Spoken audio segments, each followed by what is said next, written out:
क्या आप जानते हैं कि खाना काबा असल में मुस्ततील हुआ करता था? आपने देखा कि सुना 605 में मोहम्मद सल्ली अल्लाह अलैहि वसल्लम पर वही नाज़िल होने से सिर्फ 5 साल पहले पानी और बारिश का एक बहुत बड़ा तूफान वादी मक्का में तग़यानी आया, जिससे काबा की दीवारें टूट गईं और उसे खंडरात में डाल दिया। आखिरकार कुरैश ने बाकी दीवारों को गिराने का फैसला किया। सिर्फ खाना काबा की बुनियाद रह गई जो इब्राहिम ने रखी थी।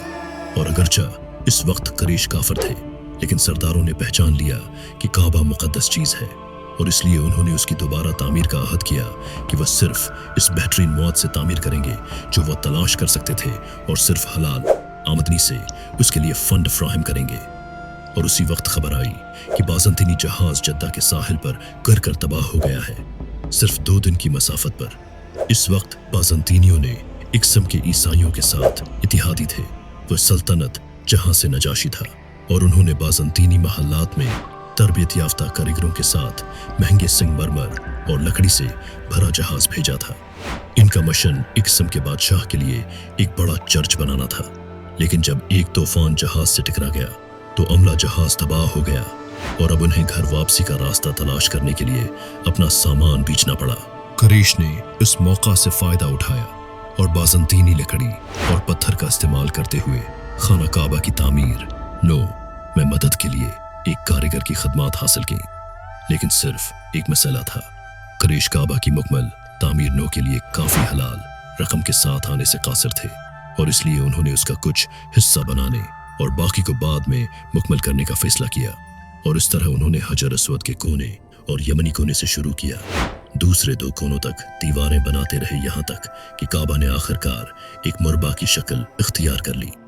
और फिर काबा के बकिया नामकमल हिस्से को निशान जिद करने के लिए उन्होंने पत्थर की एक नीची दीवार बनाई जो आज हतीम की शक्ल इख्तियार कर चुकी है।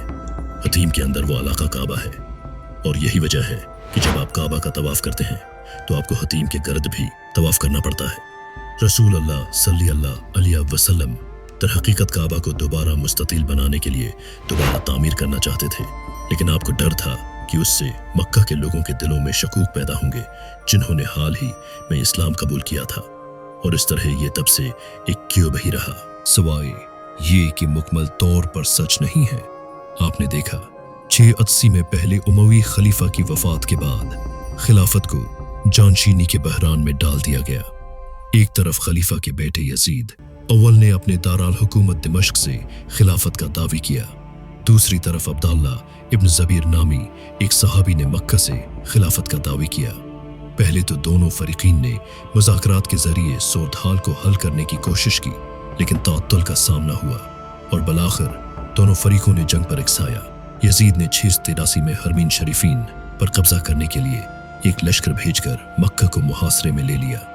यजीद की मौत की खबर आने के बाद बलाखिर मुहासरा खत्म कर दिया गया और फौज तेजी से दिमश्क की तरफ पीछे हट गई। लेकिन इस मुहासरे के दौरान किसी वक्त खाना काबा को आग लग गई और उसे इस हद तक शदीद नुकसान पहुंचा कि उसे शुरू से दोबारा तामीर करने की जरूरत थी। अब्दुल्ला इब्न ज़बीर ने रसूल अल्लाह सल्लल्लाहु अलैहि वसल्लम की हदीस को जानते हुए और काबा को इब्राहिम की बुनियाद की असल शक्ल में दोबारा तामीर करने की ख्वाहिश को अपने ऊपर ले लिया और उसे मुस्ततील की शक्ल में बनाया। वहां खाना काबा अपने पूरे साइज में हतीम के बगैर मुस्ततील में 9 साल तक रहा, लेकिन ये भी नहीं चल पाएगा। जंग अभी भी जारी थी और अब मामलात और भी पेचीदा हो चुके थे। खिलाफत को मजीद तकसीम करते हुए 2 नए गिरवा नमोदार हुए। एक गिरवा ख्वारिज का था जो अब अरब के सहराओं पर काबिज था और दूसरा गिरवा मुख्तार सख्फी की सरबराही में था जिसने इराक का कंट्रोल संभाल लिया था और ये दावी किया था कि महदी आ चुका है और वो जानता है कि ये कौन है। बालाखिर यजीद का जानशीन अब्दुल मलिक इब्न मरवान इराक को अपने कंट्रोल में रखने में कामयाब हो गया और फिर उसने अपने एक जर्नील हजाज इब्न यूसुफ को जनूब की तरफ रवाना किया और इब्न ज़बीर की फौज का मुकाबला किया। अब ये 600 भी था और एक बार फिर मक्का को मुहासरे में ले लिया गया। मक्का में खून रेजी से बचने के लिए अब्दुल मलिक इब्न मरवान ने हज्जाज को हुक्म दिया कि वो शहर में दाखिल न हो, बल्कि उसे तमाम सामान से मुनक़ता कर दे और इब्न ज़बीर को वहां से निकलने पर मजबूर करे। ये मुहासरा 7 माह तक जारी रहा और किसी वक्त शहर के अंदर बुनियादी ढांचे को तबाह करने के लिए कैटलेट्स का इस्तेमाल किया गया। आखिरकार एक कैटलेट एक बार फिर खाना काबा से टकरा गया। उसे दोबारा तामीर करने की जरूरत थी। बल आखिर मक्का के अक्सर लोग भाग गए और हजाज शहर पर कब्जा करने में कामयाब हो गया और इब्न ज़बीर को फिर कत्ल कर दिया गया। खाना जंगी अब खत्म हो चुकी थी और हजाज इब्न यूसुफ अरब के सहराओं में बाकी मानदा ख्वारिज को शिकस्त देने में कामयाब हो गया था और खिलाफत अब एक बार फिर अब्दाल मलिक बिन मरवान के मातहत मुत्तहद हो गई थी। जब अब्दुल मलिक ने सुना कि इब्न ज़बीर ने काबा के साथ किया तो वो चौंक गया। इस बात से बेखबर कि इब्राहिम ने असल में काबा को मुस्ततील के तौर पर बनाया था, उसने फौरन ही काबा की तामीर नो का हुक्म दिया और उसे एक बार फिर मकाब बना दिया। इसके खत्म होने के बाद ही उसने हकीकत सीखी। इसके बाद उसे रसूल अल्लाह की हदीस सुनाई गई और उस पर शदीद अफसोस हुआ कि काश में इब्न ज़बीर का काम वहीं छोड़ देता। लेकिन यह सिर्फ एक सवाल छोड़ता है वहां, लेकिन उससे सिर्फ एक सवाल का जवाब नहीं मिलता। अगर वो और उनके बाद के खुलफा को मालूम था कि रसूल अल्लाह सल्लल्लाहु अलैहि वसल्लम खाना काबा को मुस्ततील में वापस लाना चाहते थे तो उन्होंने ऐसा क्यों नहीं किया। वैसे हारून अल रशीद के नाम से एक और खलीफा ने यह ख्याल पेश किया। इसके बाद वो अपने ज़माने के एक बड़े आलम मालिक बिन उन्स के पास मशवरा के लिए गए। ताहिम मालिक बिन उन्स को यह ख्याल पसंद नहीं आया। उसे डर था कि आने वाले बादशाह काबा की तामीर और तामीर नो करेंगे। इससे इस तरह खेल रहे थे जैसे ये उनका अपना खिलौना हो।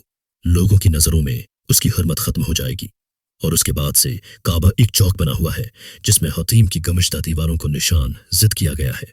और जो बहुत से लोगों ने महसूस नहीं किया वो ये है कि ये दरअसल एक बहुत बड़ी नेमत है। कई साल पहले काबा को आवाम के लिए खोला जाता था, लेकिन चूंकि अब बहुत सारे मुसलमान हज कर रहे हैं इसलिए उन्हें काबा को ज्यादातर वक्त बंद रखना पड़ता है ताकि ज्यादा हजूम को रोका जा सके।